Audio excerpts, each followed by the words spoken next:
Bueno, que Screen, somos una compañía que desarrollamos queso crema y una de las cosas que nos caracteriza es el desarrollo de productos a medida con altos estándares de calidad. Un reto que teníamos o problemática es que para asegurar una textura idónea en nuestros productos, el paletizado, justo cuando se envasa el producto, lo tenemos que paletizar con un layout con los cubos bastante separados para mejorar su refrigeración uniforme dentro del palé. Entonces eso nos provoca unos costes a la hora de exportar al cliente de repaletización. El reto sería cómo integrar un proyecto de automatización dentro de este flujo, reduciendo los costes fijos que tenemos en este proceso. Vale, pues Probotec en este caso nos ha ayudado a integrar una celda de robotización dentro del flujo logístico idóneo de la compañía sin prescindir de los controles que hacía todo el personal de que crean de calidad, como pueden ser revisión de sellados, que la codificación fuera correcta, orientación del cubo dentro del palé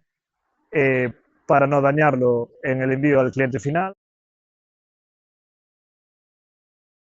Vale, en el día a día somos capaces de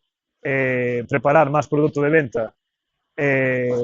de cara al cliente, somos capaces de quitar más palés preparados al día y después a nivel, por ejemplo, en este caso, hemos mejorado el trabajo de la gente de la compañía que es CREAN, debido a que evitamos que varios operarios repaleticen productos de bastante peso, como pueden ser estos cubos de 15 kilos. Entonces, a nivel ergonómico, hemos mejorado el trabajo de la compañía. Nada, muchas veces tenemos miedo de automatizar procesos por tema de que puede reducir personal o crear mal ambiente o que puede dar muchos problemas. La verdad, comentado este caso, mejoras el ambiente laboral, eliminando sobrecargas de tus trabajadores, evitando bajas, haciendo una evolución profesional de la gente de la compañía. Me centraría en el queso crema con finas hierbas, porque en este proceso tan complejo de